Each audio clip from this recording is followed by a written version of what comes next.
The growth of bike-sharing schemes around the world. How Dutch engineer Lud Schimmelpennink helped to devise urban bike-sharing schemes. The original idea for an urban bike-sharing scheme dates back to a summer's day in Amsterdam in 1965. Provo, the organization that came up with the idea, was a group of Dutch activists who wanted to change society. They believed the scheme, which was known as the Witterfietsen plan, was an answer to the perceived threats of air pollution and consumerism. In the center of Amsterdam, they painted a small number of used bikes white.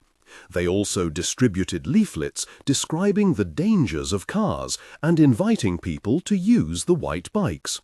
The bikes were then left unlocked at various locations around the city to be used by anyone in need of transport. Lud Schimmelpennink, a Dutch industrial engineer who still lives and cycles in Amsterdam, was heavily involved in the original scheme. He recalls how the scheme succeeded in attracting a great deal of attention, particularly when it came to publicizing Provo's aims, but struggled to get off the ground. The police were opposed to Provo's initiatives, and almost as soon as the white bikes were distributed around the city, they removed them. However, for Schimmelpennink and for bike-sharing schemes in general, this was just the beginning. The first Witterfietsen plan was just a symbolic thing, he says. We painted a few bikes white, that was all. Things got more serious when I became a member of the Amsterdam City Council 2 years later. Schimmelpennink seized this opportunity to present a more elaborate Witterfietsen plan to the City Council. My idea was that the municipality of Amsterdam would distribute 10,000 white bikes over the city for everyone to use, he explains. I made serious calculations. It turned out that a white bicycle per person per kilometer would cost the municipality only 10% of what it contributed to public transport per person per kilometer. Nevertheless, the council unanimously rejected the plan. They said that the bicycle belongs to the past. They saw a glorious future for the car, says Schimmelpennink. But he was not in the least discouraged. Schimmelpennink never stopped believing in bike sharing, and in the mid-90s, 2 Danes asked for his help to set up a system in Copenhagen. The result was the world's first large-scale bike share program. It worked on a deposit. You dropped a coin in the bike, and when you returned it, you got your money back.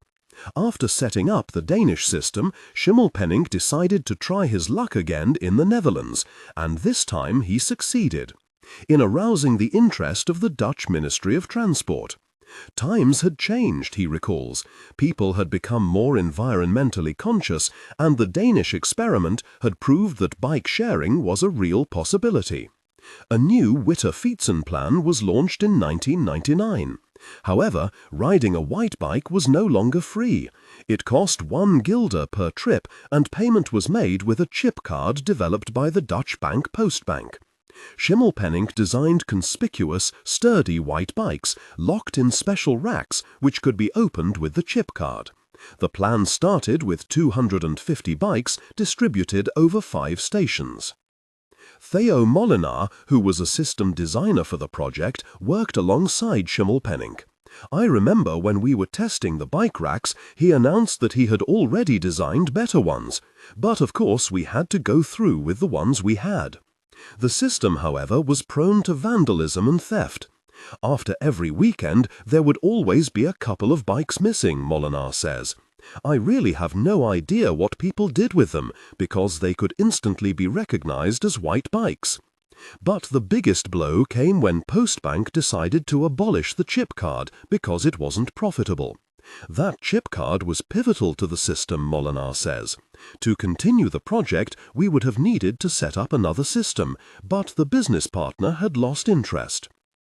Schimmelpennink was disappointed, but characteristically not for long. In 2002, he got a call from the French advertising corporation J.C. Decaux, who wanted to set up his bike-sharing scheme in Vienna. That went really well. After Vienna, they set up a system in Lyon. Then in 2007, Paris followed. That was a decisive moment in the history of bike sharing. The huge and unexpected success of the Parisian bike-sharing program, which now boasts more than 20,000 bicycles, inspired cities all over the world to set up their own schemes, all modelled on Schimmelpenninks. It's wonderful that this happened, he says, but financially I didn't really benefit from it because I never filed for a patent.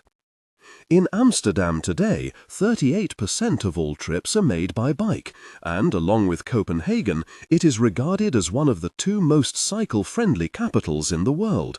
But the city never got another Witterfietsen plan. Molenaar believes this may be because everybody in Amsterdam already has a bike. Schimmelpennink, however, cannot see that this changes Amsterdam's need for a bike-sharing scheme. People who travel on the underground don't carry their bikes around, but often they need additional transport to reach their final destination.